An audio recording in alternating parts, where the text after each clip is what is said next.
இன்றைக்கி பாசிப்பருப்பு சாம்பார் வைக்க போகிறேன். அதுக்கு இந்த டம்ளர் 3/4 டம்ளர் எடுத்துருக்கிறேன். நான் 3 பேருக்கு செய்யணும் 3/4 டம்ளர் எடுத்துக்கிறேன். நீங்கள் குடும்பத்துக்கு தகுந்த மாதிரி எடுத்துக்கோங்க.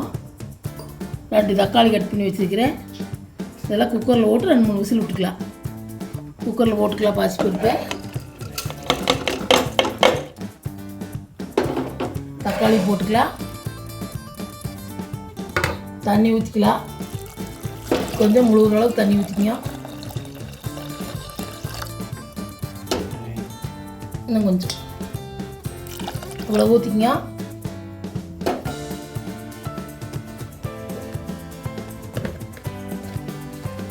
ஒரு மஞ்சத்தூள் 1/2 ஸ்பூன் போட்டுக்கங்க.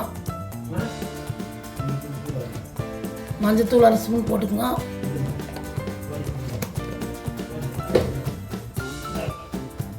அடுப்பு பற்ற வச்சு ஒரு 3 விசில் விட்டுக்கணும். சீக்கிரம் வந்து போயிடுது, அதனால் 3 விசில் விட்டால் போதும். மூடி போட்டு 3 விசில் விட்டுக்கணும்.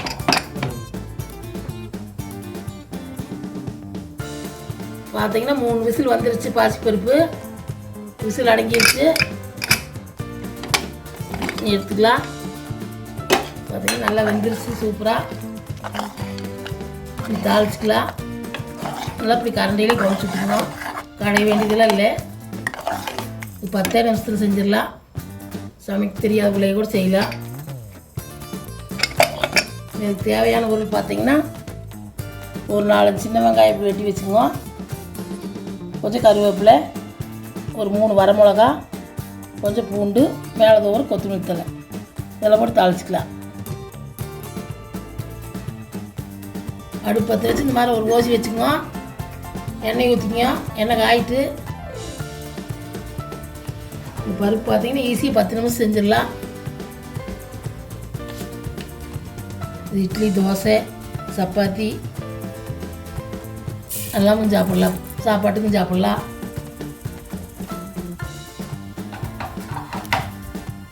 கடுகு பொரிட்டு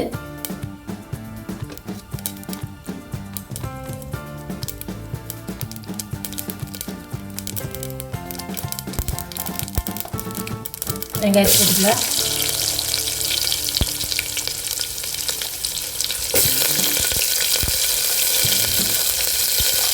பூண்டு போட்டுக்கலாம்.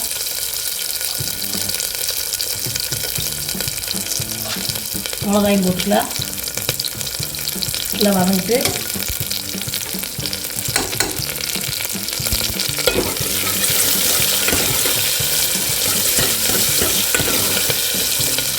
கருவேப்பிலையும் போட்டுக்கலாம்.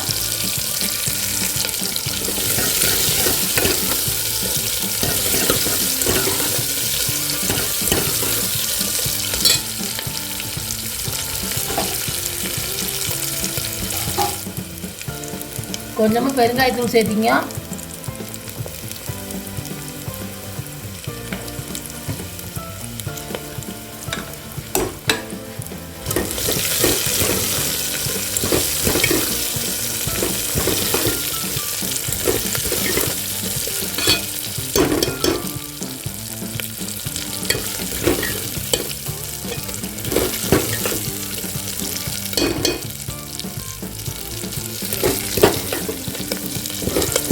வெங்காயமெல்லாம் இந்த அளவுக்கு வதங்கிருச்சு. பருப்பு சேர்த்துக்கலாம்.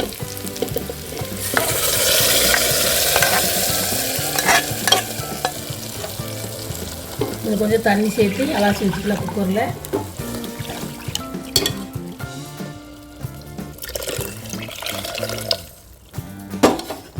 இந்த அளவுக்கு தண்ணி சேர்த்துக்கணும்.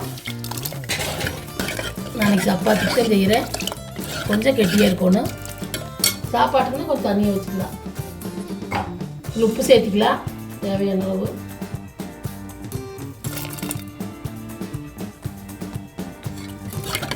இதுக்கு பார்த்தீங்கன்னா புளியெல்லாம் ஊற்ற வேண்டியதில்லை. காய்கறியும் சேர்த்துனாலும் அவ்வளோ டேஸ்ட் வராது. சும்மா 10 நிமிஷம் செஞ்சிடலாம். ஒரு கொதிக்கிட்டு கொத்தமல்லி தழை தூவி இறக்கலாம். கொஞ்சம் கொதிக்கிட்டு பார்த்தீங்கன்னா பருப்பு தாளிச்சுட்டு இந்த அளவுக்கு கொதிச்சிருச்சு. இன்னைக்கு கொத்தமல்லி தழை தூவி இறக்குனீங்கன்னா பாசிப்பருப்பு சாம்பார் ரெடி. கொத்தமல்லி தழை தூவிக்கலாம். அடுப்பு ஆஃப் பண்ணிடலாம். இந்த சாம்பார் பார்த்திங்கன்னா இட்லி, தோசை, சப்பாத்தி, சாப்பாடு எல்லாமே நல்லாயிருக்கு. நான் இன்றைக்கி சப்பாத்தி செஞ்சுருக்கிறேன். சாப்பாட்டு செய்யணும் கொஞ்சம் தனியாட்டு வச்சுக்கலாம். இப்போ நான் கொஞ்சம் கல்லாட்டு வச்சுருக்கிறேன் சப்பாத்திக்கு. இந்த அளவுக்கு வச்சுருங்க. சப்பாத்திக்கு சூப்பராக இருக்குது. 10 நிமிஷம் செஞ்சிடலாம். நீங்களும் செஞ்சு பாருங்க. செஞ்சு பார்த்துட்டு வீடியோ பிடிச்சிருந்தா லைக் பண்ணுங்கள், ஷேர் பண்ணுங்கள், சப்ஸ்கிரைப் பண்ணுங்கள்.